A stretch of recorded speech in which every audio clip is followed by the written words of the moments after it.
Good evening, folks, and welcome to the second live stream this week. Hope you're all very well. Let's see who we have on tonight. We have Inconsequential, great to see you. We have James, great to have you on, James. We have Boomerage, great to see you. Derek, Audrey, Enzo the God, Norflinger. We also have another Derek McCall. We also have Buxton, great to see you, Buxton. Has Boris gone yet? Not yet, I'm afraid. Bumbling Boris Buffoon. I love the name. Great to have you on the stream. Killer, great to have you on moderating once again. We have Tim, great to see you, Tim. Misty, Oraman, the Highlander, Maximinimus. We have John O'Sullivan, Tiny Demolition Lover. Hope you're very well. We also have Mega Hairy Bomb. Great to see you, Mega Hairy Bomb. We have Sean. Great to see you. We have Raven 1983 Witch. Great to have you on. Michelle, Davey, Philip, Magnus, Roisin, Mark Simmons, Evil Mira, Red October, great to see you. City Dweller, Verti, great to see you on. Hope you're well. W&G Fan, CGM, great to see you, and so many more. So many people are on tonight. That's great. Remember, guys, to smash that like button. We got up to 2,100, 2,200, I think it was last night. That was amazing. I hadn't planned it, and then I just said, okay, I'll go with it, and 2,000 people turned up. You know, when I plan things, not so many turn up. When I don't plan things, lots of people turn up. That's amazing. But I think Boris Johnson helped it along a little. We're wondering what was going to happen, and if you've been maybe living under a rock or something, well, Boris Johnson won his confidence vote. Now, there was not by any massive majority, and in a way people are describing it as a technical victory. His idea now is just to move on. You remember, like everything else with Sue Gray and everything, just move on, forget about it and move on. But the difference here is that he was telling the public to move on, he was telling the opposition to move on, he was telling the media to move on, but it's his own party that voted against him to a significant amount last night. So he can't really tell them to move on. And I don't know if you heard Boris Johnson's sycophant Nadine Dorris describing how the donors will be upset if Boris Johnson goes. Evil Mira, thanks so much for that super chat. Remember, planning is for chumps. Well said. Thank you so much. Maggie, great to have you on the stream. Thanks for that super chat. Are you 41% happy with last night's vote? 41% happy. Or it could have been 52%. 52-48. That would have been some interesting result if Boris Johnson had lost 52%. But he won it. But of course, it's a technical victory. It's not really helping him. It's likely that what's going to really seal his fate is the next two by-elections. So there are two by-elections coming up, and it's likely that the Conservatives will lose both of them, probably one to Labour, one to the Lib Dems, and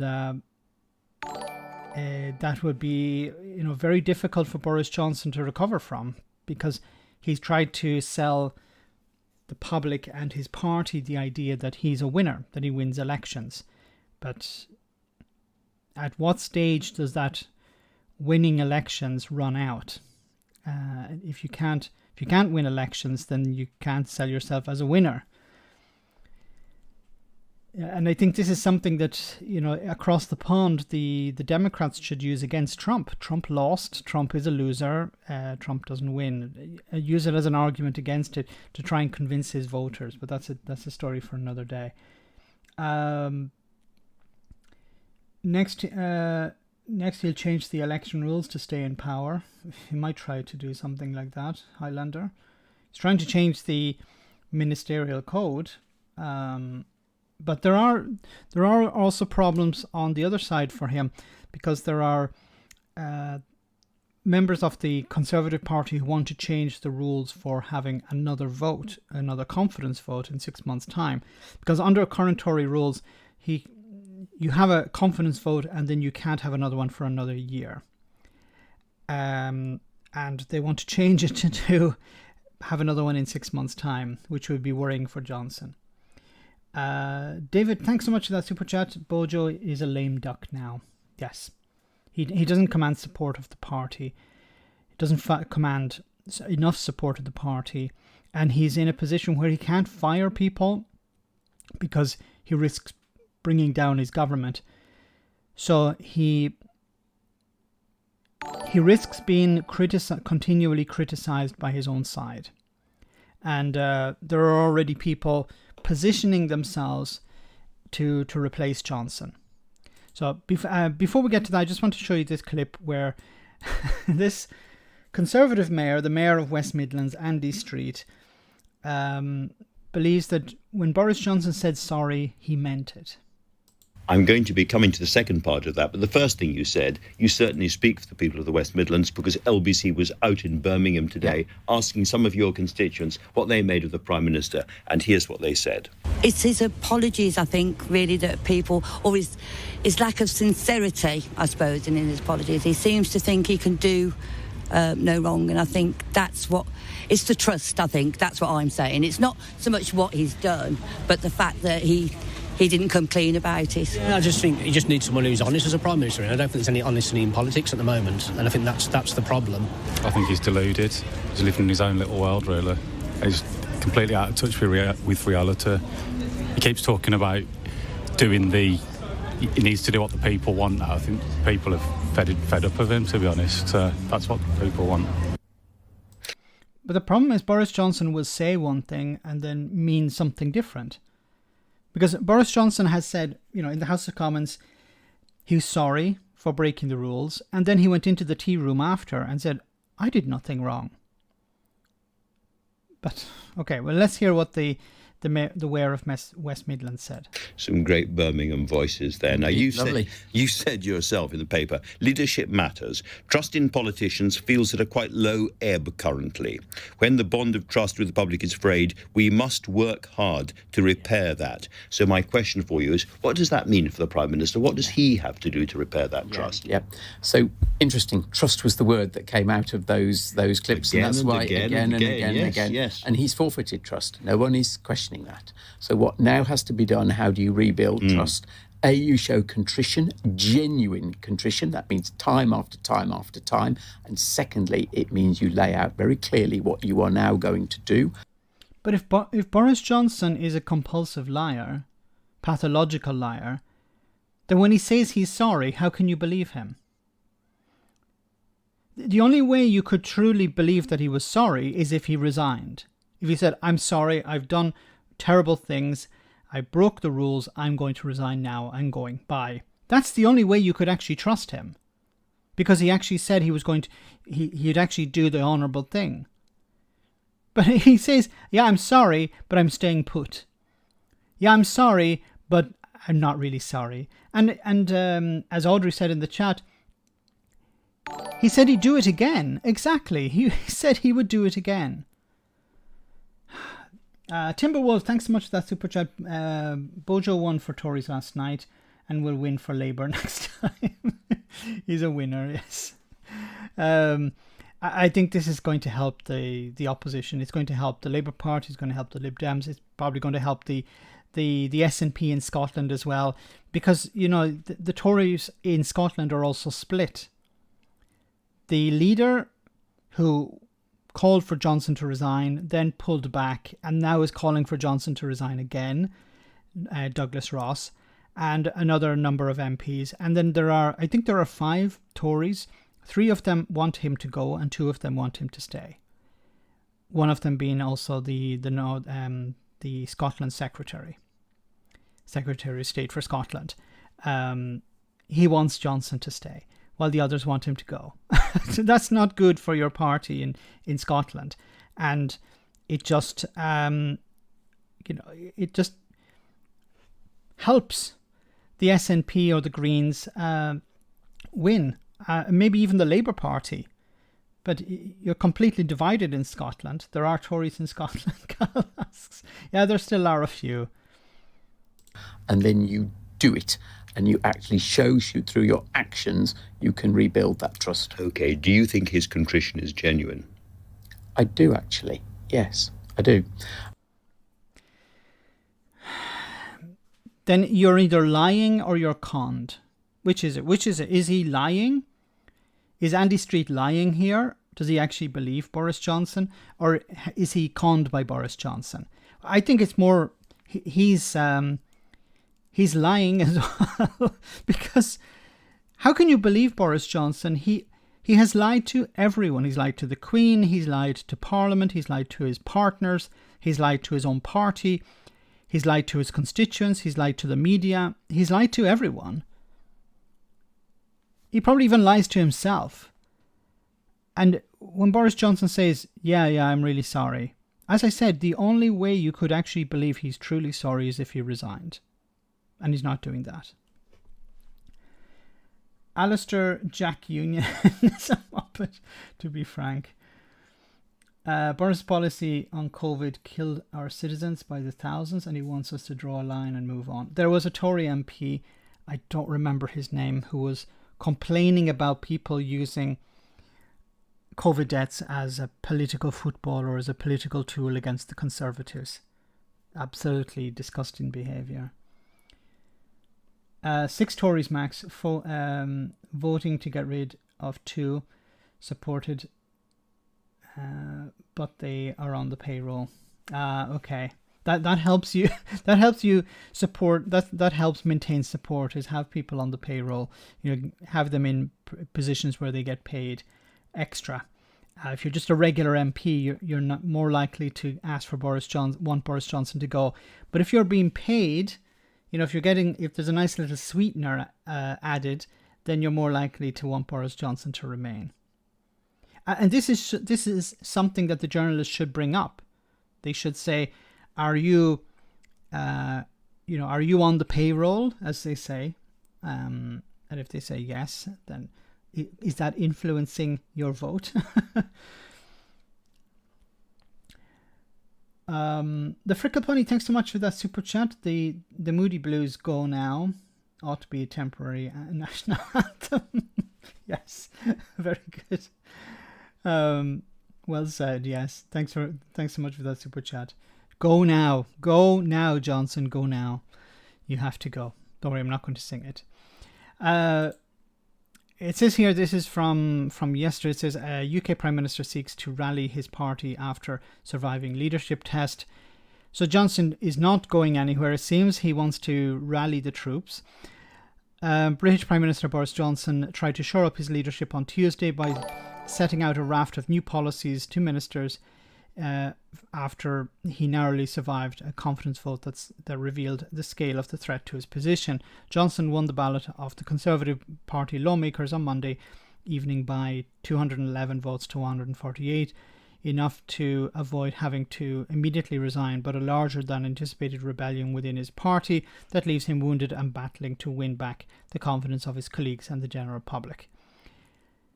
It goes on to say his first challenge is to convince the most senior allies, some of whom have been likely to run to replace him if he had been forced out, that he'll be able to move on from questions about his leadership. Johnson thanked the cabinet ministers for the support as he urged them to push through reforms to lower the cost for consumers, businesses and government. We're now able to draw a line under the issue. This is Johnson's response to everything. We just draw a line over it, put a stone on it, move on. That our opponents want to talk about, and we're able to get on with talking about what the people in this country want us to do, Johnson told the cabinet in televised remarks. Lawmakers in Johnson's party called the confidence vote after months of scandals over lockdown-breaking parties at the heart of government and criticism of his response to the inflation-fueled surge in the cost of living. Johnson is trying to sell this as, okay, this is over and done with, let's move on, let's get on with the job of government.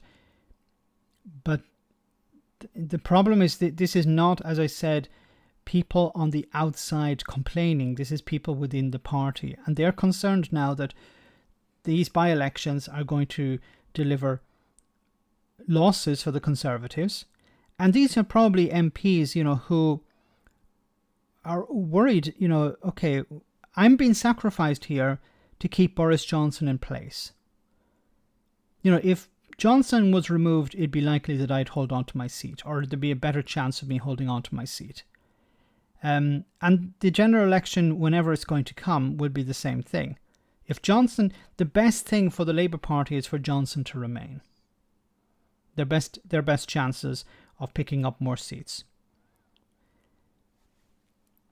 There was a pollster who was suggesting that if Johnson went, the Tories could actually hold on to a majority, maybe a very much slimmer majority, but they would still hold on to a majority. David McGuinness, thanks so much for that super chat. Max, quick correction there. There are 6 Tories, Scottish Tories in Westminster, 4 against Bozo, and 2 staffers for. Thanks for that correction. So there are 6. And I think Douglas Ross is definitely on the way out. He has a majority of something like 300 or 400 or maybe 500 votes. He's not going to hold on to that, and he's not very popular. He doesn't seem to be popular with Westminster Tories, and he doesn't seem to be very popular with Tories in Scotland either. And he's the leader of the party in Scotland.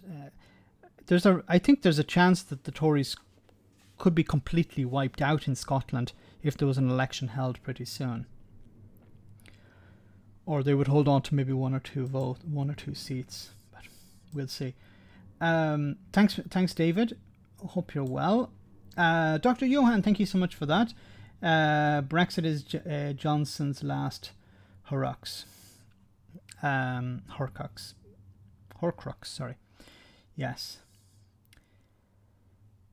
I think it's his last real throw of the die. This is his last real chance at remaining. But I don't want to over-egg this, but Johnson has been through difficult times before, and he's come out the other side. He's somewhat made of Teflon.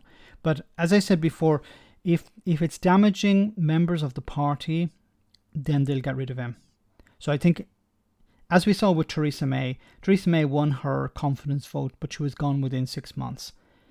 I don't think Johnson would last 6 months, especially if these by-elections come back with Tory losses. Now, if they came back with Tory victories, Johnson would be probably in a stronger position.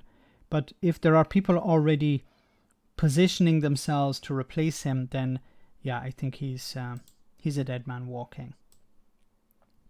Thank you so much, Dr. Johan. We have this article here says potential Tory leadership contender dodges questions over the whether she would back Johnson in confidence vote. So a senior government minister widely tipped as a contender to succeed Boris Johnson has dodged questions over whether she would back the Prime Minister in this evening's confidence vote for his leadership. So this was from yesterday. Penny Mordaunt raised eyebrows in Westminster with an article to mark the anniversary of D-Day, in which she praised the leadership of the US Commander Dwight Eisenhower and said, "Confidence without competence is a dangerous combination." Miss Mordaunt made no mention of Mr. Johnson in her article in the Daily Express, but observers noted that her comment could easily be read as a dig at the Prime Minister. She praised the future US President's style of servant leadership, built on the principles of being happy, humble, honest and hardworking. So, Boris Johnson got one of those happy. Okay, he's not humble, he's not honest, and he's definitely not hardworking. So, Johnson got happy most of the time, although he does grumble about how much money he earns. As many ministers sent out messages of support for Johnson on social media this morning, Miss Mordaunt sparked surprise in Westminster by instead posting a series of tweets about D-Day anniversary commemorations in her Portsmouth constituency. As she did not give a clear answer when asked by the Portsmouth News whether she would back Johnson to stay on as leader in this evening's vote. I didn't choose this Prime Minister. I didn't support him in the leadership contest, but he has always had my loyalty, because I think that's what you do when you have a democratic process. You select a leader and then you owe that person your loyalty. And this is, once again, and I've pointed this out before, there are members of parliament or ministers or whoever who will say, yes, I support the Prime Minister. I support, notice she doesn't say Boris Johnson, she says the Prime Minister. This is about, I don't support Boris Johnson, but I do support the Prime Minister because the Prime Minister is a Tory. And this is her reaching out to the party to say, look, I'm a good MP. I'm a loyal Tory. I will support the Prime Minister, whoever that Prime Minister is, as long as it's a Tory. And that's her, once again, showing the party that she's loyal and that she won't... it doesn't mean that she doesn't have to like Boris Johnson. She can hate Boris Johnson, but she will always support the Prime Minister. And, words like that would convince me that she voted against Johnson. And Mordaunt is a very ambitious politician. She used to be in the military, as far as I know, but she's been working as, and we mentioned a little bit about her yesterday, but I think she's one who would really like to put herself in a position to replace Johnson. I don't think she has the support within the party. I don't think she has the name recognition yet. Her position is quite junior. It's not a very senior position, so I don't think she's really in the running. But she's probably maybe not thinking of this time round, but maybe next time round. Build up a bit of a profile first. But in order to do that, you need to throw your hat into the ring. Ninja, thanks so much for that super chat. Did you hear Jacob Rees-Mogg's Jacob Rees-Mogg's response to the vote? Yes, Jacob Rees-Mogg said that a majority of one is a victory. But back in 2018, when Theresa May won her confidence vote by a bigger majority, by a bigger number than Boris Johnson's, Jacob Rees-Mogg called it a failure. Of course, because he didn't like her. Because she was on the opposite side. He wanted rid of her. So he said, get rid of her. And even though she won more support than Boris Johnson, Jacob Rees-Mogg was calling that a failure, while Boris Johnson's was a victory. He's a slimy worm. That's what worm tongue. He's a slimy worm. That's what Jacob Rees-Mogg is. How dare she invoke Eisenhower's name? Get Eisenhower's name out of your damn mouth. So following this, there was a debate there was a motion put forward by the Labour Party about dealing with Penny Dreadful and Pretty Awful. I think I'll pass. Well said, Calmac. It says here, this is from the National in Scotland. Tory benches deserted as MP debate standards in public life. See the photos. So you can see very, very few MPs on the Conservative side turned up for this motion. More on the Labour, very few on the Conservative side. And it just got worse during the day. Got to a stage where there were just 3 on the Tory bench. Which is quite sad, because this is meant to be about cleaning up politics. Remember, Boris Johnson said he wants to, build trust with the public. Well, building trust does not involve going to the House of Commons, it seems, and trying to, present your case. Anyway, let's move on. I want to move on to somebody who was perhaps thinking of replacing Boris Johnson. Our old friend, Brexit Wonder Woman, Liz Truss. Let's hear what she had to say. Well, what we saw in yesterday's vote was a clear majority in support of the Prime Minister. And what we've been doing today is getting on with the business of government. We've had a cabinet meeting. We're working on making housing more affordable, making childcare more affordable, lowering taxes. And that's what the public want us to be doing. On the Prime Minister's authority, though, if we go back to that first question, has it been undermined? As I said, the Prime Minister remains committed to our agenda. He's already delivered on Brexit. He's delivered on COVID, on... sorry, once again, why do they keep saying he's delivered on Brexit? What has he delivered on Brexit? The DUP won't form an executive unless the protocol is gotten rid of. The Northern Ireland Protocol, which is a result of Brexit. So Brexit has not been done. I'm sick of hearing this thing. He's got Brexit done. And I wish a journalist would actually ask this politician, what do you mean? Can you explain that? What has he done? How is Brexit done? We're still talking about it. On helping the economy recover, he's delivered on supporting Ukraine in the face of appalling Russian aggression. And that's what the Cabinet want him to carry on doing, and that's what the country wants him to carry on doing. So what's your message to those 148 of your colleagues who declared they had no confidence in the party leader? My message is we had a vote yesterday. There was a clear result in that vote. Now is the time to get behind the Prime Minister, to deliver on what people in Britain want to see, which is dealing with issues around the affordability of housing, the affordability of childcare, getting taxes down, getting our economy going. That's what people want to see. Okay, but you haven't been doing that up until this stage. So why would people believe that you're going to do it now? Because Boris Johnson won a confidence vote? That means now he'll start doing what he was supposed to do. Promises that he made back in 2019. Now he's going to implement them. What does this mean with regard to your ambitions, potentially, for the leadership of the party? My 100% focus is on my role as Foreign Secretary. There's a lot to do. We need to carry on supporting Ukraine.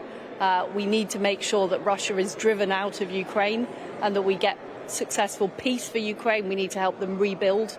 I'm also working on the Northern Ireland Protocol, making sure we restore the balance of the Belfast Good Friday Agreement, bringing forward legislation, and I can assure you that is taking up all of my time. Should colleagues feel able to continue to criticise the Prime Minister?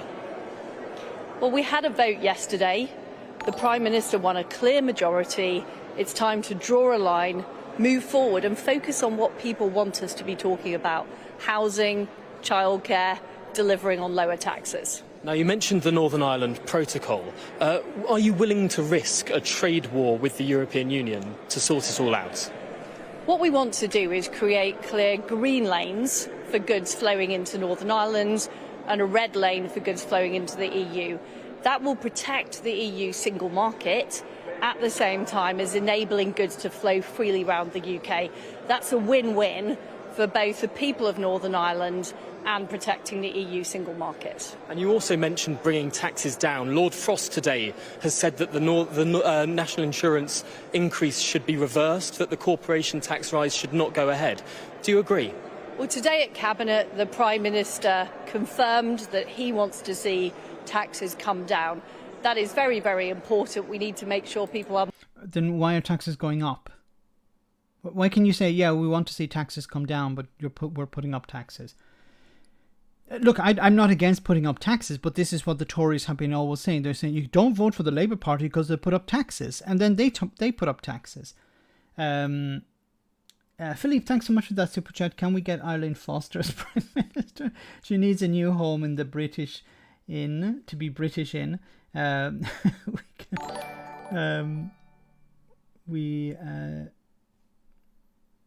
stand Arlene in this. We can't stand Arlene in this house. Eileen Foster. Maybe one day she will become Prime Minister, but she's jumped from the UUP to the DUP. She may jump again to the Conservatives. Who knows? But I wouldn't hold my breath.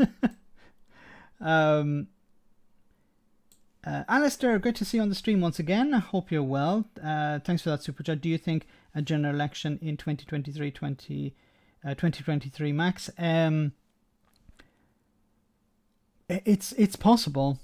See, the thing is, I think what's going to happen is we're going to have to see the results of these by-elections. And then Boris Johnson could actually call a general election pretty soon, even before 2023, sometime later this year. Because he may see it as his last chance at holding on to power. So if they call an election, because the longer you leave it, the worse it's going to be for the Tories. So they may attempt to call an election early to try and hold on to as many seats as possible. Now that could result in two things. It could result in them holding on to a slim majority, they'd be very happy with that. Or it could see them losing their majority and losing out to the Labour Party. But that may not be an absolute disaster for the Tories, because it would mean they're out of power, but they would have handed this poison chalice, a ruined economy, inflation reaching towards 10%, the situation in Northern Ireland, all of this combined. This would be handed over to the Labour Party, and then the Tories would be criticising them for not dealing with the issues of the economy.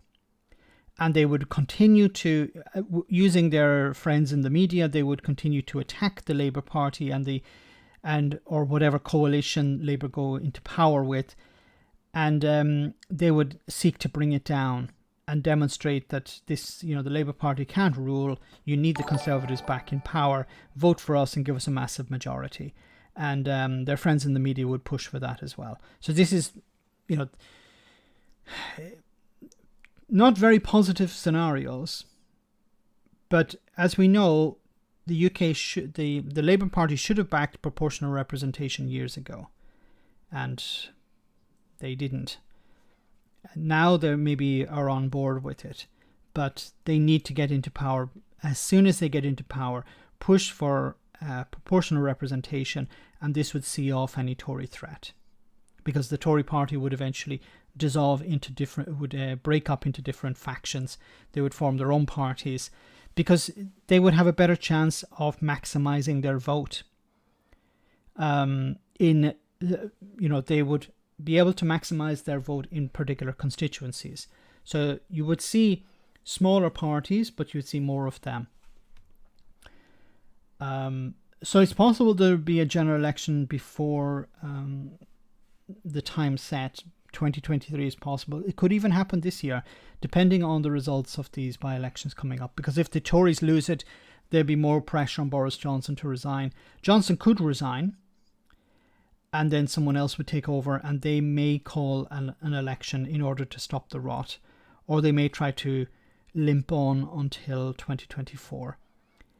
Alternatively, Johnson would stay in position and call an election himself. But I think it makes sense for the Tories to call one as soon as possible, because the longer they leave it, the more seats they're going to lose. Because the cost of living crisis is going to get worse. Inflation is expected to hit 10%, and it's very difficult to fight an election in those conditions. Of course, they're going to use whatever gerrymandering tricks they can. Magic, thanks again for that super chat. Don't trust Boris got Brexit done, and don't trust I need to put all my effort into the Northern Ireland Protocol due to Brexit not being done. Yes.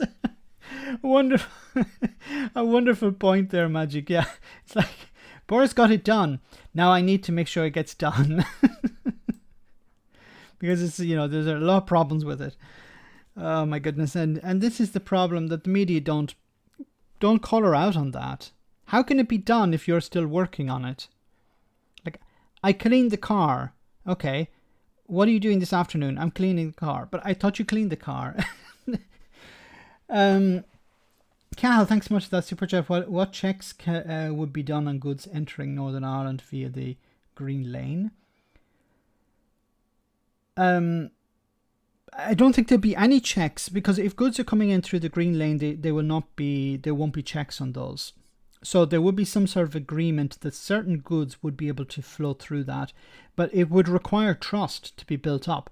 So the EU would have to trust, in the same way as, like in the airport, there's a green lane and there's the red lane. And when you're walking out, in a sense, they trust that you're being honest when you walk through the green. You have nothing to declare. Now, some things, you walk through there because you say, I have nothing to declare. Now, maybe because you have something in your bag that you don't want to declare, that's different. But there's a certain amount of trust built up, in a sense, between the UK and the EU. Yes, we're not going to check these goods because we believe, we can't be 100% certain, but we believe that there's nothing to be concerned about. And then they probably would do spot checks on stuff coming in through the green lane. So there'd be no checks, I believe, on stuff coming in through the green lane. Through the red lane, there would be checks, very strict checks, which would, in a sense, encourage people to align more with EU standards, because if stuff is aligned with EU standards, then there's no need to carry out checks on it. If it's known that it's following an EU standard, then there's no need to carry out a check. But if there's a risk that it's going to enter the single market when it should not go into the single market, then it needs to go through the red lane, and it has to be checked there. As far as I know, I'm not. That's as far as I know what the situation would be. Thanks for that super chat. You can't trust Liz Truss. Brexit is not oven ready, but unprepared and raw. Yes. Are we after we left the EU, the bananas will appear to be bendy. Will still appear to be bendy. Johnson will have to be dragged out. He can't afford his lifestyle without the Tory donor coin. It's a very good point. Yes, who can afford £750 a roll wallpaper? And I have a feeling maybe some of this is Carrie Johnson's fault, because but Boris gives, look at Boris Johnson. He's not somebody who really cares about his appearance. So you can imagine, what sort of flat Boris Johnson would live in. Probably a tip, a dump. And he's got himself this girlfriend at the time who maybe had very expensive tastes and said, I'm not living in this dump, Boris. Clean it up, or I'm going to get somebody in to redecorate. And Boris is too lazy to clean it up. So he says, yeah, just get someone to decorate. And then he thinks, well, it's not. I've been down at B&Q and I can see that they have rolls of wallpaper for £2 or £3 a roll in the bargain bin. So yeah, we'll go with that stuff. And then and then he sees the bill from, who was it that she bought the wallpaper from, or they bought the wallpaper from? And then Boris is like, oh crap, I can't afford this rubbish. Let me get on the phone to a Tory donor. They'll help me out, and then I'll scratch their back at sometime later in the future. I'll throw them a PPE contract or something like that. Don't badmouth my new girlfriend, Maximilian. It has more to do with being a gift to a friend rather than a taste. There's no loading or unloading in the green lane. 70% of Americans, 58% of UK predicted to die before 2025. What? Drawing from funds to buy lots of. Can you imagine other things that Carrie Johnson wanted? Did you see the sofa? But also the style. The sofa matched the carpet, which matched the walls, which matched. I don't know what else. It's insane. I don't know if that was their real flat, but it looked hideous. Priti Patel has the worst Tory smirk. Anyone agree? I would agree with that. Anyway, let's move on. What's happening with Brexit? Well, because Boris Johnson has been in a bit of bother. Actually, I think we'll take our comedy moment and then we'll be back with the serious stuff in just a jiffy. And then we'll talk a little bit about Brexit. Yes. So I hope you enjoy this funny clip. Emotionless greeting, quick sniff, dilated pupils, slightly starey. Celebrating last night's incredible success for the Prime Minister, quick sniff. Desperately attempting to manipulate numbers to make it sound positive and hoping nobody watching this is any good at maths, quick sniff. Saying 58% confidence is a stunning and resounding result for Boris when compared to the 12% confidence that the public has and the 4% confidence Carrie has that he wasn't blowing his beans up some parliamentary aid somewhere before being sick in a bin last Tuesday night, quick sniff. Repeating that this is a tremendous victory for the Prime Minister over the, slight pause, Prime Minister, meaning in a competition where he only had himself to beat off, he very much came first, and his opponents will have to swallow that. Quick sniff. Understanding that many are frustrated, but insisting you should thank us for saving you from the unthinkables. Prime Minister Truss, Prime Minister Tories, or Prime Minister Raab? Quick sniff, taking question from a morning show presenter. Asking you a difficult question. Really insisting you move on. Sniff. Repeating difficult question. Don't like the question, so calling you a partisan, Ramona, mainstream media, left-wing shill. Rising anger. It's not partisan to ask you a question that you don't like. Condescending tone, demanding you let me finish. Calling you a partisan, Ramona, mainstream media, left-wing shill bastard. But suggesting I know what you're going to say. The Prime Minister got all the big calls right with the vaccine rollout and supporting Ukraine, and no one cares about Partygate and draw a line under it and blah, blah, blah.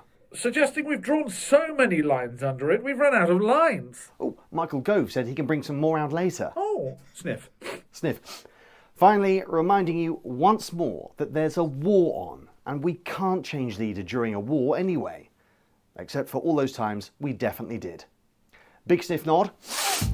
Mancunian, thank you. Fucking mad for it, you know. Oh my goodness, okay. So, moving on to Brexit. Oh my goodness. So, Boris Johnson, is the Northern Ireland Protocol going to be a victim as one of the victims of Boris Johnson's victory yesterday? Well, it says here, according to RTE Media, UK bill proposal would override Northern Ireland Protocol.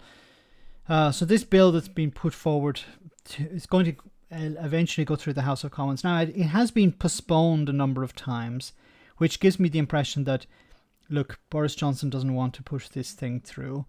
He just wants to dangle it over the heads of the DUP to look like, look, we're tough, we're standing up to the EU. To use it a bit like Article 16. I think we're revisiting Article 16 once again. Isn't it interesting? Isn't this an interesting fact? Last year, they mentioned Article 16 on an almost weekly or daily basis. We're going to trigger Article 16, Article 16, Article 16. And now we haven't heard about Article 16. Article 16 has gone out the window. How is that possible? How is it possible that Article 16 was the weapon of choice to bring down the protocol, and Lord Frost and Liz Truss and Boris Johnson were saying, well, yeah, we're ready to use it, and now they're talking about new legislation to put through the House of Commons. Okay. Once again, this is all smoke and mirrors. It's just an attempt to distract. And it says here, the UK government will introduce a bill that will allow future ministers to fundamentally override the Northern Ireland Protocol by emphasising the UK internal market over the EU single market, RTE News understands. It would, if it became law, the bill would overturn many of the principles of the protocol, in that it would potentially do away with any checks on goods entering Northern Ireland from Great Britain and instead favour in-market surveillance. The centrepiece of the bill is expected to focus on a dual regulatory regime, where goods produced in Great Britain would be free to circulate in Northern Ireland, and goods produced in Northern Ireland would be free to circulate in Great Britain. Well, the second part is true. So goods produced in Northern Ireland can be shipped to Great Britain without any checks. It's understood the UK would seek ways to provide robust surveillance that would do away with the need for an Irish sea border. The Taoiseach has appealed to British Prime Minister Boris Johnson to steady the ship and pull back from acting unilaterally on the Northern Ireland Protocol. Speaking to reporters at the European Parliament in Strasbourg today, Mr. Martin said Europe will respond in a calm and firm way to whatever decisions are taken by the British government and whatever legislation is published or enacted. So there is a risk here that the government will push through the legislation but not actually use it. Now, this is concerning because it would be like loading the gun but not firing it. Just having it loaded and keeping it in in a cupboard or under your pillow or something. And I think that's a concern that the European Union have. That, in a sense, it would be reaching out to the likes of the DUP and Brexiteers saying, look, we have this legislation, we can use it at any time. And in a sense, you're not breaking the law if you don't enact it, if you don't use the legislation. And that's a sort of, I don't know, maybe it's a legal grey area. If you don't break, it's like saying, I have the potential to drive above the speed limit, but I don't drive above the speed limit. So until I drive above the speed limit, I'm breaking the law. But if I intend to do it, obviously I haven't broken the law, it's just an intention.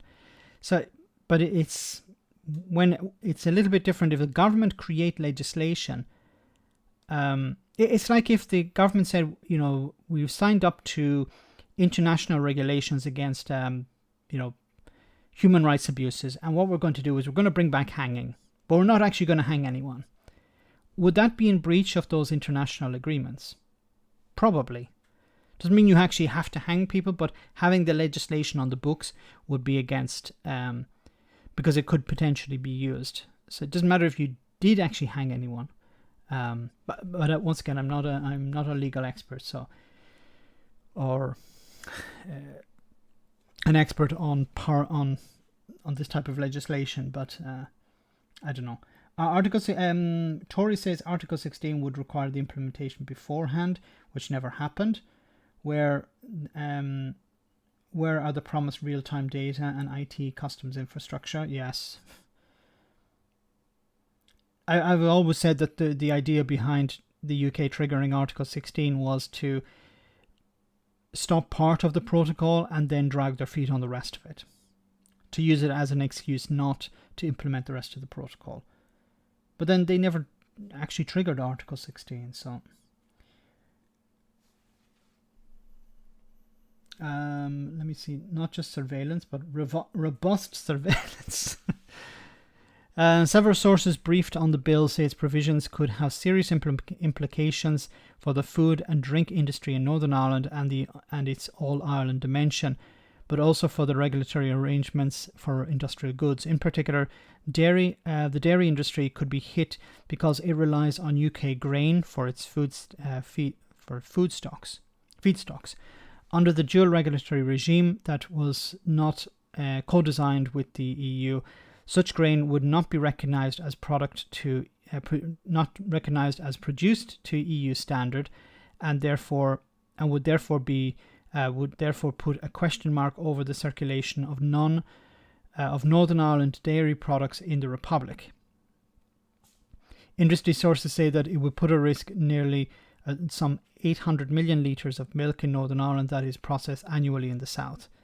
It will also put at risk Northern Ireland dairy products that are used as inputs into goods produced in the south and then sold in the EU single market.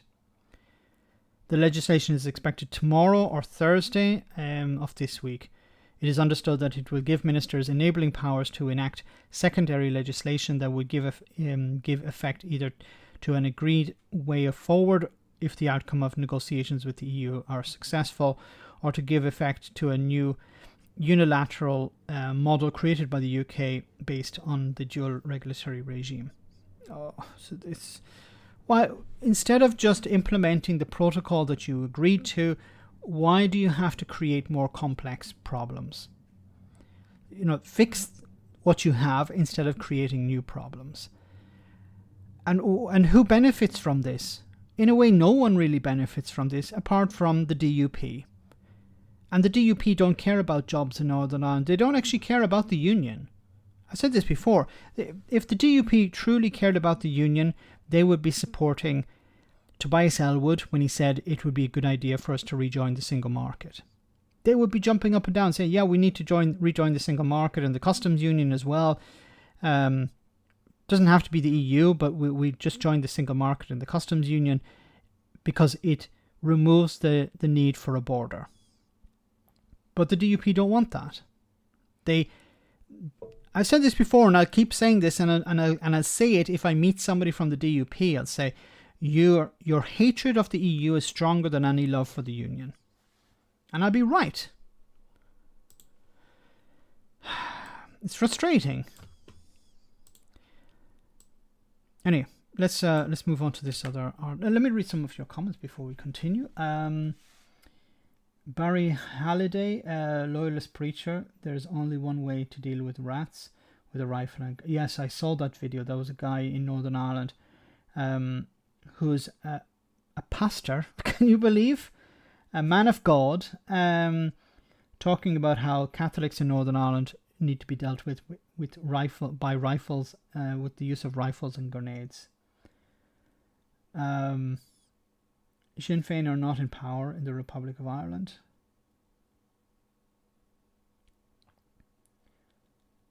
Single market customs union is the only proper solution, yes. And single market customs union and then rejoining the EU, because one thing is to be part of the single market and the customs union, but in both of those cases, you're a rule taker, not a rule maker. If you're a member of the European Union, you're making the rules as well. And I think Tobias Ellwood breaking the ice last week by saying, yeah, we need to rejoin the single market. I think that was a watershed moment. It's not been talked a lot about in the media, but I see that as a real turning point in the Conservative Party, because you've had Remainers or rejoiners in the Conservative Party who kept their head very low, who haven't really talked about rejoining the EU or rejoining the single market. They've talked about, yeah, there are problems with Brexit, they need to be fixed, we need to work with the EU. That's as far as they've gone. And Tobias Ellwood to take that first step, I think it's the very first step, because I haven't heard anyone else mention it, even people like Roger Gale, take that first step and say, we need to rejoin the single market. And notice he didn't say the customs union, because the single market requires a lot more of the UK. And of course, joining the single market is a step before joining the EU. And once again, it makes sense to join the EU because you're part of the decision-making process. And a large country like the UK, it makes sense for them to be part of the decision-making process. Anyone ever hear Ian Paisley sing the Beatles? That was Mark and Lord years back. No, I don't want to hear that. I don't want to hear Ian Paisley singing. Bodger must always be at war with the EU to throw red meat to the supporters at the next election. That's if he's still around.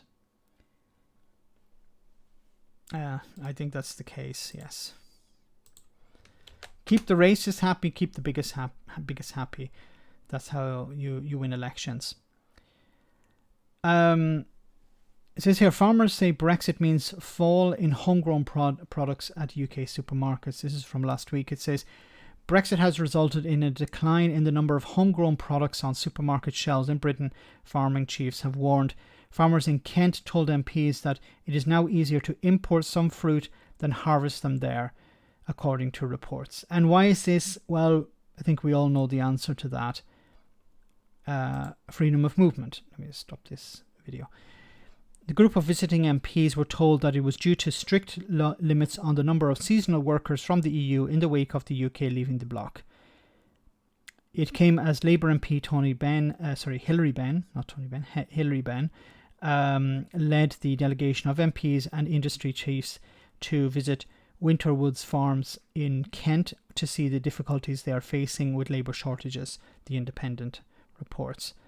They were told that the problems had hit the whole farming sector, resulting in less fresh, more expensive imported fruit in British supermarkets to cover the shortfall. And we've seen this last year as well. When it came to turkeys, we can't grow the turkeys here in Britain because we don't have the workers.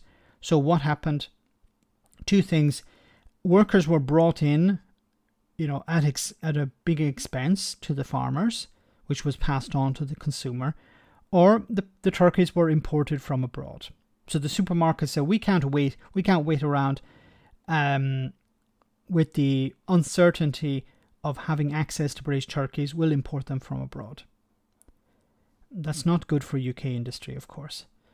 Previously, farmers could sell surplus from overseas operations to EU markets. However, it is understood that new Brexit red tape means they must now pay to dispose of this fruit. This is another sad problem with Brexit, is there's so much waste now. So they used to be able to sell extra produce to overseas markets. Now they can't. It has to be just gotten rid of, dumped. Which means that it's more expensive, which means that you either pass on the prices, pass on the costs, or you close. Stephen Taylor, Managing Director of Winterwood in Maidstone, said the government's advice to lost EU labour with British workers. Is the government's advice to replace lost EU labour with British workers and robots showed how out of touch ministers had become. Yeah, just hire British people. Okay, but they're not in the area. Okay, well then why don't you encourage them to move there? What? And work minimum wage? Or then don't pay them double minimum wage. Okay, then we can't sell our produce. Because if we this is something that the Tories either don't understand or pretend not to understand. Say, why don't you just pay higher wages? Okay, but if we pay higher wages, we have to recoup that cost. If we recoup the cost, we increase the price of the produce. If we increase the price of the produce, we're not going to be able to sell it into the supermarket because the supermarket can buy it from abroad cheaper. Why is that so difficult? I'm not against people getting paid a decent wage. I want people to be paid a decent wage. But the market will decide. If the supermarkets, unless you force supermarkets to buy produce from the UK, but then they're going to charge more for to the end consumer. So people who are suffering from a cost of living crisis are going to be forced to pay more in order to achieve what? And even if they could get the workers, which they can't, some of the workers are not able to do the work. It's not just, it's unskilled. I'd love for some of these politicians to spend a week, not 6 months, just a week, out in one of these fields, starting at 5 a.m. and picking fruit and putting it into boxes, packaging it, loading it onto trucks or whatever. Do that for 8 hours a day, under the sun, with a half-hour break to eat a piece of bread or with a sandwich or something, and then get back to that for the rest of the day for very little money. I think, you need to bring some people from the Home Office. Get Priti Patel doing it for a week. Then she'll change her mind maybe on the visas, or maybe not. Brexit has been a success for the farming industry of France, Germany, Italy, and of Spain, yes, and Australia. Australia's doing pretty well out of Brexit as well. Thank you, Max. Basic economics, the Tories know only exploitation. Can Bodger get rid of Tobias? He could try and have him deselected, but that probably wouldn't work. He could try and do that, but I think many MPs will. I think there was another MP who said something similar. No, it was Daniel Hannan, the Tory peer. He was saying, yeah, we should never have left the single market. So I think the tide is starting to turn. There's still too few who are brave enough to step forward and say, yes, we need to rejoin the single market, or that Brexit is at fault. What's interesting is I have a video dropping, I think it was tomorrow, with Grant Shapps, who was saying, it's not my fault. Brexit is a disaster. It's not my fault. I didn't vote for it. In a way, blaming the public, even though they were lied to. And it goes on to say, Stephen Taylor, he asked for more flexible seasonal work visas and said the industry had been choked. Mr. Ben and Peter Norris, the co-conveyors of the Commission, have now written to the Home Secretary Priti Patel and Environment Secretary George Eustace to request urgent meetings on the problems affecting British farms. And Priti Patel's response will be get lost. I'll have you deported. That's probably what she'll do. She doesn't care. She has to keep the racists and bigots happy. And you don't keep the racists and bigots happy by issuing more visas, getting more people in to work in fields, picking fruit and vegetables. Even though the majority of the public are supportive of immigration, which is really, really interesting.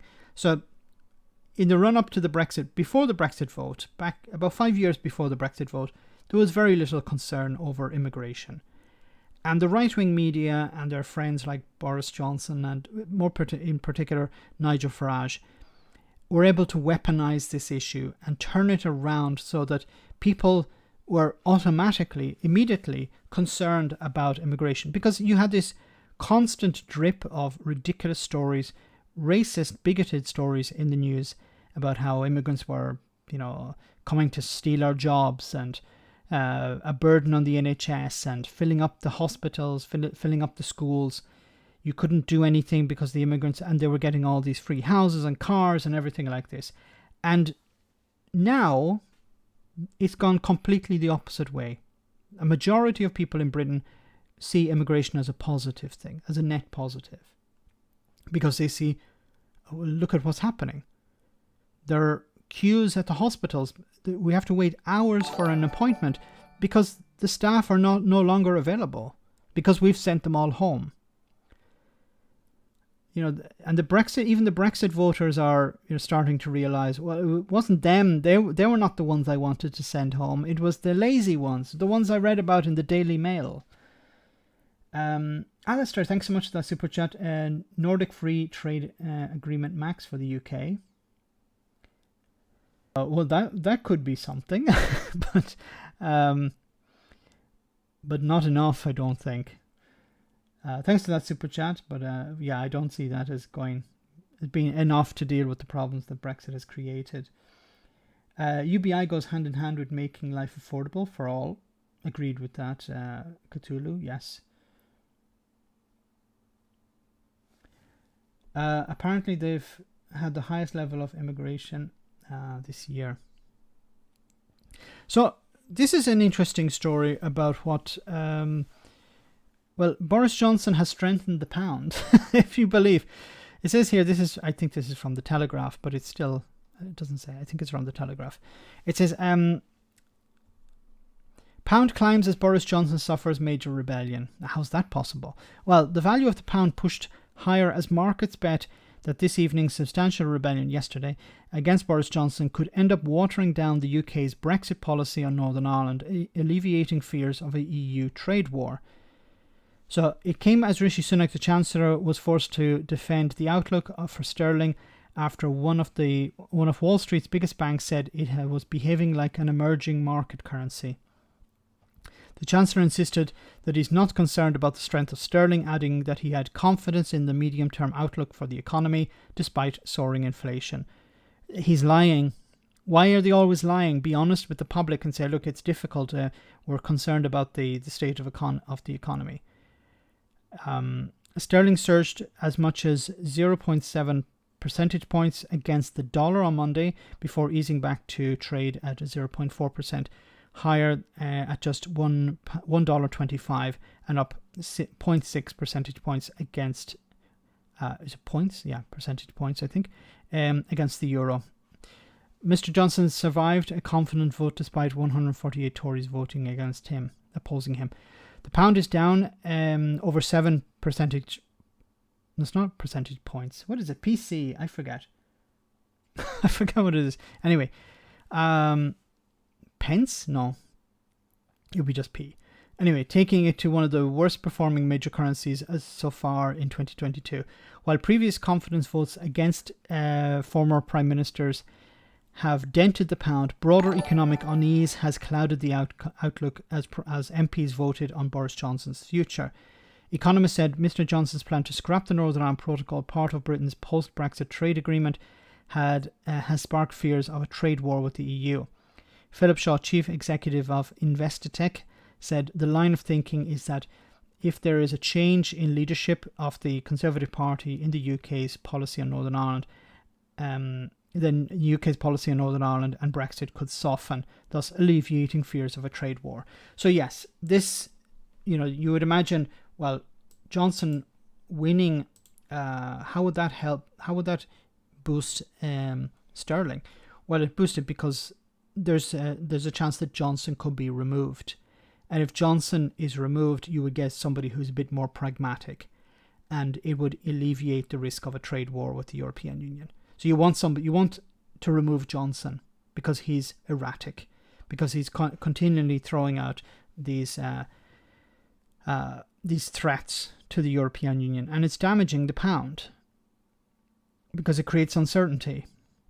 So if Johnson was actually removed, there'd be a chance that somebody more stable will be put in place. And that would mean that the position on the Northern Ireland Protocol would be... and also on the other side, if you think the European Union are not going to negotiate and agree something with Boris Johnson if they know that he's going to be out in a few months' time. So the EU is in no position... it'd be madness for the EU to say, yes, we're going to negotiate with Boris Johnson over the protocol. We'll agree to modify it or something. No, to satisfy Boris Johnson, who will be gone in a few months' time.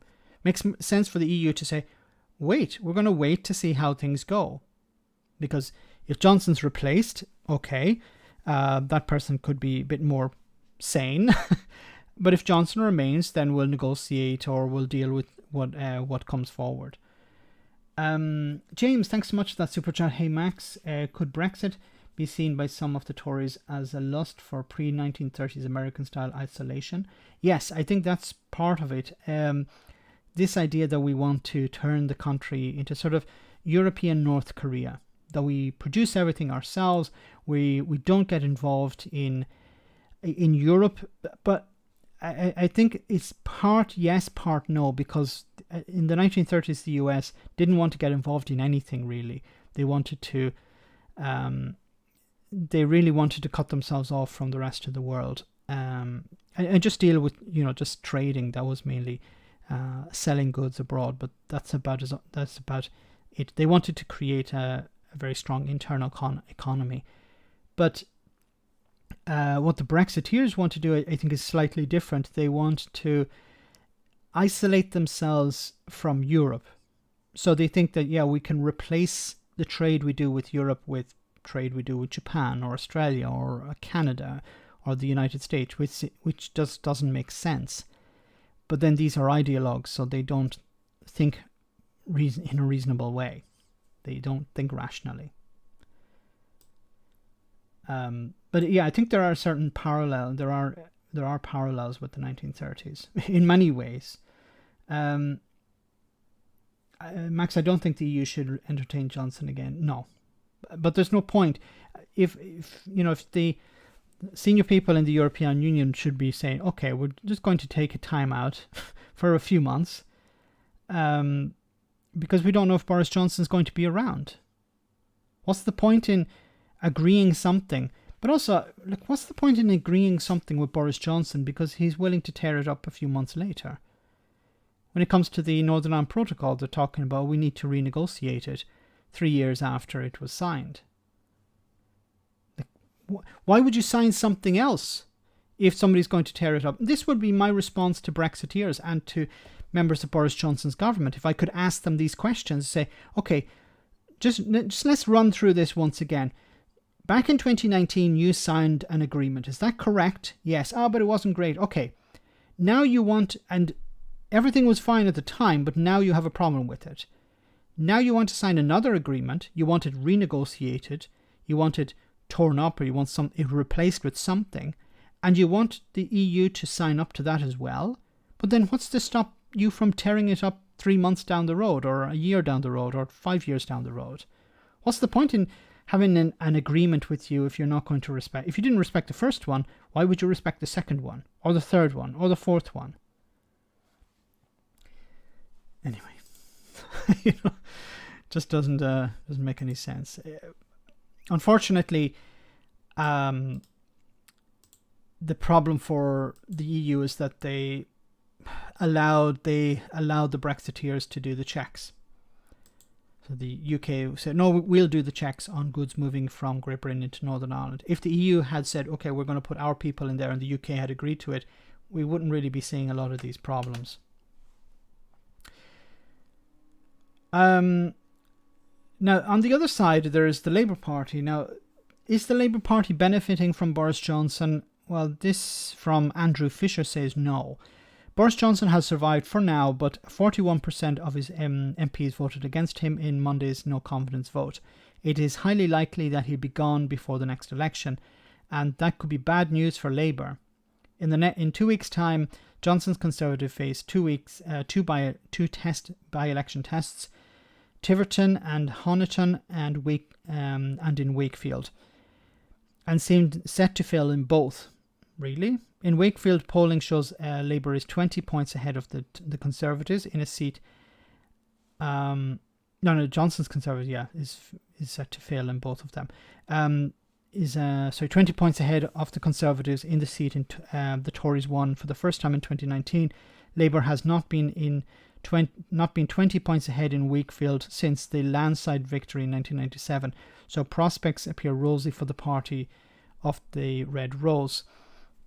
But the same polling showed Johnson is toxic, with a personal rating of -37. This is terrible, but only marginal worse than -28 that Keir Starmer scores among Wakefield voters. Now, the difference here is, and I think this is something that these pundits don't seem to get, is that when people are voting in a by-election, I don't think they're voting for Keir Starmer. They're voting against Boris Johnson. So it's not Keir Starmer that people are thinking about when they go in. It's Boris Johnson. And they're going to send him, give him a bloody nose. And there's no point comparing Keir Starmer and Boris Johnson. You have to compare Boris Johnson against Boris Johnson or against nothing, because it's not that people are going in and voting Labour because they like Keir Starmer. They're going in and voting Labour because they don't like Boris Johnson. Anyway, it says the Labour leader is currently winning by default against Johnson, but within a couple of weeks that might not be enough.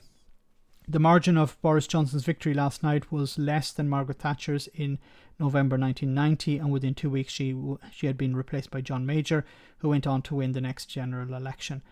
This should act as a warning for Labour. Thatcher had won a landslide victory 3 years earlier, 102-seat majority in 1987, 102. But now she was an electoral liability. Labour has been ahead in the polls for over a year, and in November 1990, Conservative MPs forced Thatcher out and replaced her with a safe pair of hands. And this, what they could do is, but it doesn't seem likely at the moment. The Conservatives could replace Johnson with Tobias Ellwood, for example, and this would improve their chances. And this is what I would do if I was in the Tory party leadership. But the problem with that is Johnson would not go go quietly. That's the problem. You can't just go to Boris Johnson and say, we've discovered, we've realized that you were a mistake. Your rating is toxic and would like you to go. And Boris Johnson's not the type who go, oh, I'm very sorry about that. Okay, I'll pack my bags tonight. No. So it's you could risk splitting the party and creating massive infighting, and this would mean that whoever is replacing Johnson may not be completely the choice of the party, because you would have your idea, okay, we're going to replace Johnson with somebody who's a bit more palatable, but then you could end up losing control over how the voting goes. And what if Johnson ran again and won it? What if there was a leadership contest and I don't know if this would happen, but what if it did happen that Johnson won the leadership contest again? it would be a nightmare for the Conservative Party, their worst nightmare. And then he went in and lost the election. But I think they would like to have a safe pair of hands, yes. But who and how do you get that person into that position? Isn't the party already split, says Jimmy? Yes, it is to a certain extent. And you're starting to see it get worse and worse because they have been in power for a long time. And, we generally think of the Labour Party as split, but now you see the Labour Party pretty much united because Keir Starmer has removed most of the people who disagree with him. I just want to show you this and let you listen to this clip where they were talking about Labour. Well, what do voters make of it all? In just over a fortnight's time, 2 crucial by-elections will be taking place. Andy Davies is in Tiverton and Honiton, which has been a pretty safe Conservative seat, but the Liberal Democrats are mounting a challenge. First, though, let's go to Wakefield, where current polls suggest the Tories could be heading for a catastrophic defeat. Our Home Affairs correspondent Darshna Soni is there. Darshna. Well, it was much quieter than usual here today, Kathy, and that's partly because there's a national bus strike going on across Yorkshire, so fewer people were coming into town. And that's just one of the issues, one of the local issues that people here kept raising with me as I spent the day chatting to people. It came up as often as anything that's going on nationally.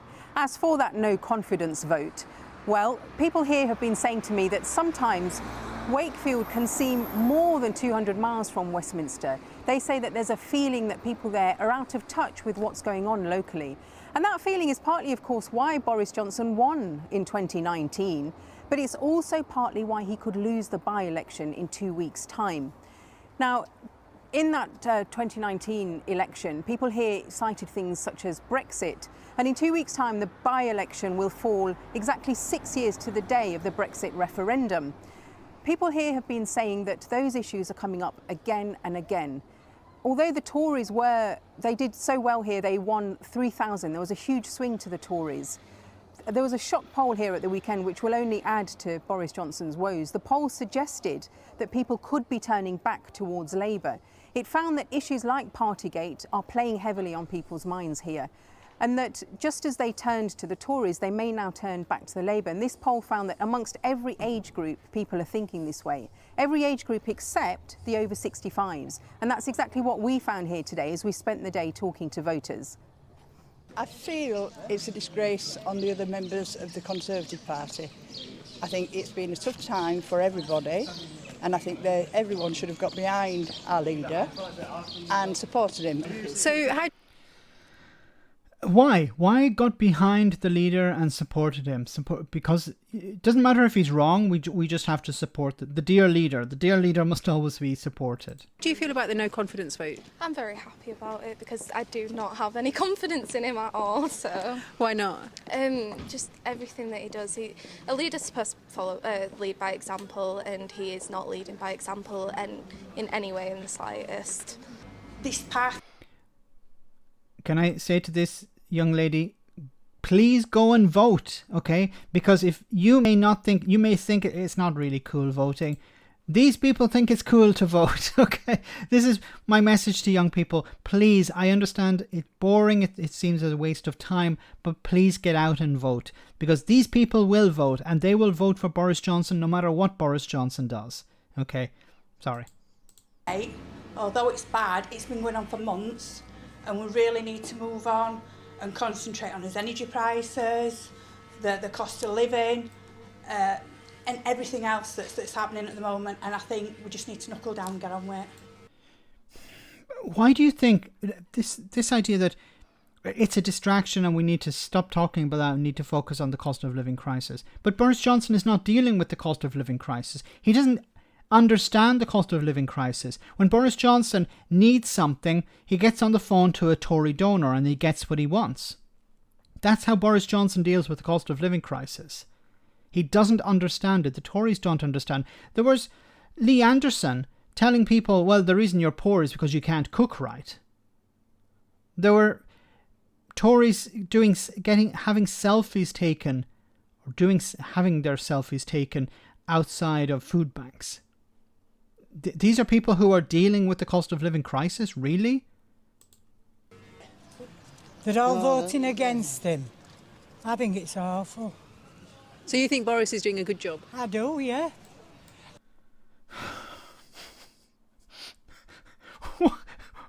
What has he done? This is the question you need to... How has your life improved since 2019? How is Boris Johnson's activity? What has he done to improve your life? And I think we'd do a lot worse if he weren't there. Because there's nobody else to fall back on, have there? I have to say that view there, that people are sick of hearing about this, was quite a popular one here today. A lot of people said the same thing to us. Well, that's the view here in the... Well, if you're sick of hearing about parties, then why don't you vote out the guy who was having the parties? Isn't that the best way to deal with, we're sick and tired of hearing about these parties, we need to move on to other things. Okay, then why would you continue to vote for the guy, or the guy who is the head of a party, who was having parties? If he's not there, he's not having parties in number 10. That's the best solution to ending parties in number 10. Not having the head of the party in many senses in number 10. The north in a so-called red wall seat. What about the so-called blue wall seats? On the same day in 2 weeks, there'll be a by-election in the south. And to gauge the mood there, our correspondent Andy Davis.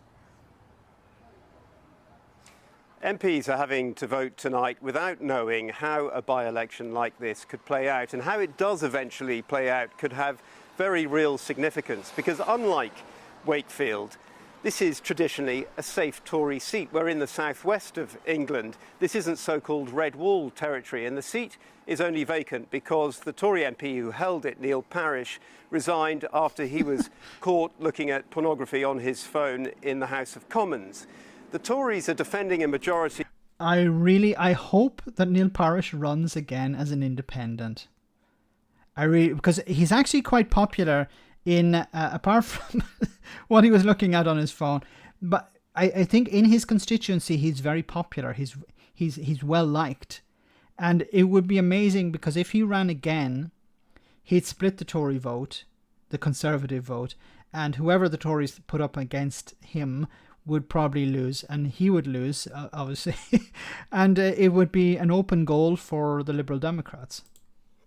Of just over 24,000. But the Lib Dems, whose former leader, incidentally, Tim Farron, is campaigning here tonight, point to how they overturned a similar Tory majority in North Shropshire in the by-election held there last December. And they think they're in with a shot here. And perhaps unsurprisingly, given their resounding victory in the local elections last month in neighbouring Somerset. Labour, meanwhile, who polled second here in the general election, they're also claiming that Tory disaffection is driving voters to them. It's fair to say that however this plays out, if it did come to a Tory defeat here in the southwest, it would pose very real questions for the party and its relationship with its supporters in so-called blue wall territory. I spoke to some voters who are going to the polls in 2.5 weeks and asked them what, if any, impact all of these questions around Boris Johnson and his leadership might have on their voting intentions. I should be voting for Conservative. And would you prefer that to be a party under the leadership of Boris Johnson or someone else? Someone else. But you're... Yeah, but you're voting... Oh, my God. So I'm going to vote for the Conservative Party. I'm going to, in a sense, lend my vote to Boris Johnson. I'm going to help Boris. If you vote for the Conservatives at this by-election, you're helping Boris Johnson. Not helping him directly, but indirectly you're helping Boris Johnson. And you want him replaced. Well, the best way to replace him would be to send a message that we don't want him. That would be voting somebody else or staying at home. You don't actually have to vote, okay? It's not obligatory. You can stay at home. Still vote for the party? Yes, because I don't think he'll be around very long. It's just a disgrace, isn't it? How are you going to vote? Possibly Liberal Dem. How do you normally vote? Conservative. What would your message be to Tory MPs this evening? Just pull your socks up and let him get on with the job. He's doing a good job. If they want... He's doing a good job. He's doing a good job. Example, please. Brexit. He got Brexit done. Yeah. The vaccine. He got the fastest vaccine rollout in Europe. Yeah. What else did he get done? He leveled up. Job. If they want something different, they should go to the people of Great Britain to change it. That's why we have voting. That's what it's for. We're traditionally Labour voters. See, the problem with this is that you were lied to before. But you don't have a problem with that. That's what it's for. We're traditionally Labour voters, but it might sway us to vote Lib Dem to try and get the Tories out. Yeah. Same. Yeah. Please, once again, to the young people, please go and vote, okay? Because as you saw, the older people will come out and vote. No offense to older people, okay? I love older people. But it's generally older people have more time on their hands. They're retired normally. They're more active in local politics, and they are more likely to come out and vote. Not, as we saw, there was an older man there who used to vote Conservative. Now he's going to vote Lib Dems. That's great. But younger people, if you want Johnson out, if you're tired of him, you have to come out and vote. That's what has to happen. I understand that you feel that it's a waste of time. You know, if you're working 2 or 3 jobs, you don't have time to take off work and go and vote. But if you do, please go out. This is a message to anyone in these constituencies. You know what to do. Magic, thanks so much for that super chat. Unfortunately, he's not standing in one of the 8. Yes. As for the Conservatives here and their view on tonight's vote in the Commons, I contacted some in the local party, but they declined to comment. I should mention, finally, that the Greens are among those others who are contesting this by-election. Back to you in London. The Greens got a bit of a mention at the end. It's mainly, it's as it always is, unfortunately, under first past the post, a 2-horse race. Lib Dems in one constituency and the Labour Party have a chance in the other. We're almost at the end of the stream, guys. I just wanted to share with you... Well, not this one. Whoops. Just a moment. Okay. We already saw that. Just about the cost of living crisis. So food prices are a big worry for 3/4 of Britain's survey finds. Food Standards Agency says number of people who skip meals or use food banks has leapt in the past year. Now, of course, you know, we've been a bit distracted over the last number of days by Boris Johnson and his vote of no confidence. And it's important that there is a real crisis taking place, and then we don't forget about that, of course. The cost of food is a big worry for a vast majority of Britons, while the number of people who skip meals or use a food bank has jumped in the past year, according to the FSA. Its research shows food prices are a significant future concern over the next 3 years for more than 3/4 of UK consumers, 76%, and the number using food banks has risen from around 1 in 10 in March 2021 to nearly 1 in 6 this March. More than 1 in 5, 22% of those surveyed in March said they skipped a meal or reduced the size of meals because they could not afford to buy food. And then there's a breakdown here of Generation Z, which is 18 to 24s. 30% of those experience food insecurity. Then we have Millennials, Generation X, Baby Boomers, and Elders. And then you can see how it's divided up in income group. Of course, the more you earn, the less concerned you are with food scarcity or food insecurity. Almost 70% said that the cost of healthy food was a big concern for the future, and almost 2/3 of people cited food poverty and food inequality as a concern for the future of food in the UK. And this, you know, dovetails into the story covered earlier on in the stream, how because of Brexit, businesses in the UK are not businesses, but also farms in the UK are not able to find the workers they need. So food is imported from abroad, and of course the quality is going to be reduced because it's less fresh.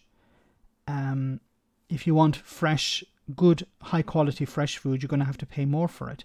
And people during the cost of living crisis are not going to do that. And something I think we were talking about on the stream on Sunday was how a lot of the more expensive food is ending up in food banks, because some supermarkets donate to food banks whatever food is not purchased, and a lot of the healthier food and more expensive food, niche food, is ending up in food banks as well, because the supermarkets are ending up not selling it. So it means the people who would normally buy their food in the supermarket are cutting back, which means that the supermarkets are ending up with certain food that they don't sell. They're donating it to food banks, but it's normally food that is more expensive. So it's not just the working class and the poor that are suffering the cost of living crisis, but everyone, unless you're Rishi Sunak. It goes on to say food insecurity was more prevalent among those in lower incomes, younger people living in larger households, and for Asian, Black, African and Caribbean people. UK inflation reached 9% in April, the highest rate in more than 40 years, with the cost of food, energy and transport escalating according to official figures. Shop prices in May shop prices rose in May to the fastest rate in more than a decade, according to figures from the British Retail Consortium and Nelson IQ. Food inflation leapt to 4.3% in May from 3.5% in April. And, it's not just the idea that it increased 4% or 3%. Many products that people buy have increased much more than that.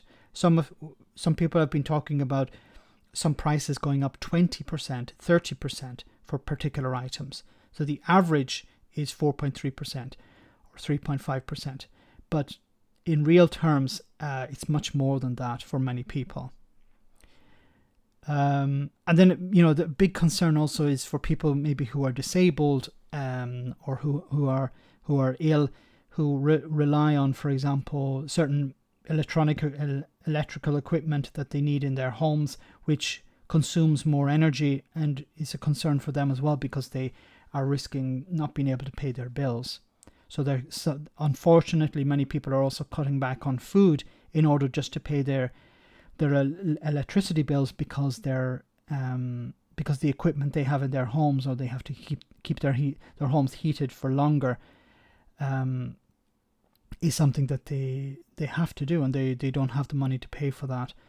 Half of people surveyed expressed significant concerns about food standards since Brexit in particular.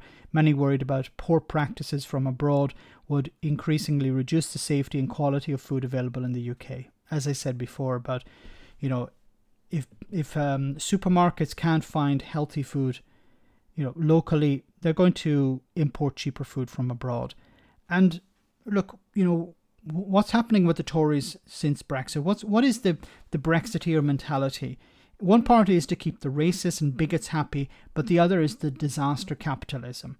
The idea we want to reduce standards, import whatever, the lowest of the low, import all hormone-treated beef, low quality produce from everywhere and anywhere at the lowest possible cost, and to hell with the consequences of that. If people get sick over long periods of time, well, we've privatized the NHS so that they have to decide, well, if you want treatment, well, you'll have to pay for it. We've copied and pasted an American model, or are attempting to do that at the moment. That's why there needs to be a pushback. That's why people need to come out and vote. They need to send a message to these Tories. We don't want you anymore. We want you out of office. We're going to vote tactically. It's not about, I like Keir Starmer, or I don't like Keir Starmer, or I like the way he dresses, or I like the way he combs his hair, or I don't like the Lib Dems because of this or that policy in the past. The objective must be to get the Tories out. Hold your nose and get the Tories out. Because the alternative is better than Johnson continuing. More food banks, more privatization, lower quality food, fewer rights. That's what's on the horizon. Freddie B, thanks so much once again. I had a SIP2 meeting. SIP2 is the trade union. Haven't heard that name in a long time. Had a SIP2 meeting today. The main issue was pay to meet cost of living increases. Don't know if we'll get it, yet the company is making profit. There's a cost of living crisis. Wages have to go up in line with inflation. Otherwise, people get poorer. If people get poorer, they start cutting back. If they start cutting back, this means businesses see less footfall. They see fewer customers. They lose money. So it makes sense to try and push as much money into people's pockets. Once again, I'm not invoking UBI here, but it seems to be almost a panacea. Okay, it would solve so many problems. It would put money in people's pockets. They would go out and spend it, and it would stimulate the economy. If you want to stimulate the economy, you put money in people's pockets. Put it in their hands. They will spend it. They won't hoard it. But doesn't seem to be really anyone on board with that at the moment. So guys, almost at the end of the stream, so I want to say a massive thank you to everyone who came on tonight. Remember, we have our post-stream chat. If you're on Discord, we have it after the stream. I want to say thank you to everyone who came on. Thanks for all the super chats, greatly appreciated. We're up to 508 viewers. Wow, that's amazing. That's great. The channel is growing, since it hit the 100,000 subscribers, I think things have really taken off. I want to say thank you to everyone for helping the channel get to that level. Thanks for sharing the videos, liking them. It's been, it really does help the channel. You can support by becoming a patron if you want, but even, I know these are difficult times, but just sharing videos on social media is a great way to do it. And you don't even have to share, just liking or posting a comment helps the algorithm, because it's the algorithm which is in charge of everything. There are not people, there are algorithms. So I want to say, once again, massive thank you to everyone who came on. Thanks for smashing the like button, and I'll see you on Friday. Same bad time, same bad channel. Have a great week. But before we finish, we have our one funny video for the road, and you know what it is. This is a handsome victory, an attractive victory, a well-dressed and well-groomed victory. All I'm saying is that if I saw this victory on a night out, I'd move on over to it and, Look, nearly 59% of his own party wanted him to stay as leader. That's a brilliant result. I've been to many parties. I can't think of any where more than half of the guests wanted me to stay. In fact, he got more votes this time than the last time that Tory MPs voted on him. I mean, yes, last time they were voting between him and several other candidates, but it was still a good result. I mean, this time they were voting between him or a void, whereas last time it was other Tories. So, much less attractive. Of course, it's possible that we'll lose the next two by-elections, but that doesn't mean anything. Governments always do badly midterm. And yes, it's possible that we'll lose the next general election, but that doesn't mean anything either. In the long run, nothing means anything, really, does it? Finally, we can draw a line under all of this Westminster tittle-tattle that the press are so desperate to talk about. Honesty, integrity, and lying to Parliament, blah, blah, blah, blah, blah. And we can focus on what really matters to the people of this country. Attacking Jeremy Hunt. When the voters gave him that 80-seat majority, they knew they weren't choosing a monk or a saint. They knew he was amoral and charming and untrustworthy, and yet they voted for him anyway because he was a winner. And now he's not a winner anymore? Well, tough. You can't just change your mind on something once you've committed to it. And now please, can we move on to something more important, like how we're going to unilaterally alter the Northern Ireland Protocol? He did brilliantly during COVID. He had a child, which is really quite impressive when you think about it, and he nearly died. I mean, not from COVID, just he nearly didn't get carried the wallpaper she wanted. Then there's all this media nonsense about parties. I've got constituents emailing me saying, did I go to any of the parties with Boris? It's preposterous. Of course I didn't. I wasn't invited, and after all, my karaoke machine's broken. All of you in the media should be ashamed as well, always putting up pictures of Boris, making him look ridiculous. I mean, look at this. Look, does he look like he should be Prime Minister? I mean, really? Do you know who's worried tonight? Vladimir Putin. He's scared of Boris. He never knows what's going to come out of his mouth next. I mean, how could he when Boris doesn't know himself? And that's what makes him dangerous. Look, the whole party agrees that we need to get behind the Prime Minister. We just disagree about what to do next. Wonderful. Very good, Matt. So have a great week. I'll see you on Friday, same bad time, same bad channel. Stay safe and take care. Good night.